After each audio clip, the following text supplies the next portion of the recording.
Հռոմեացիս 12-16 գլուխները գբադգերացնեն, թե սերը ինչի կնմանի քրիստոնյային կյանքին մեջ։ 5-րդ քու հարաբերությունը կառավարության հետ։ Որպես հավատացյալ, քու քաղաքացիությունդ երկինքն է, բայց դու նաև քաղաքացի ես այս աշխարհի մեջ։ Աստված նշանակեց կառավարությունը որպես իշխանություն,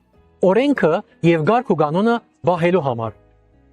Որպես քրիստոնյաներ, մենք պետք է հարգենք օրենքները գիրարգող մեր կառավարիչները։ Թեև այս աշխարհի թակավորությունները կպատկանին սատանային եւ անարդարությունն ու անփարեգանությունը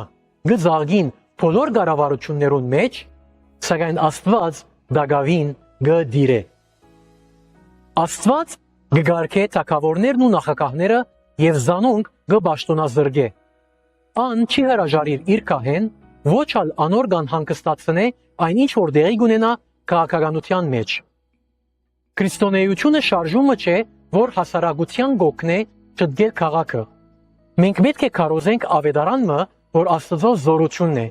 փրկություն բերելու յուրաքանչյուրին, որ կհավատա Տեր Հիսուս Քրիստոսին։ Քրիստոնյան պետք է լա երկրի լավագույն քաղաքացին, թեև մեր իսկական քաղաքացիությունը երկնքի մեջ է։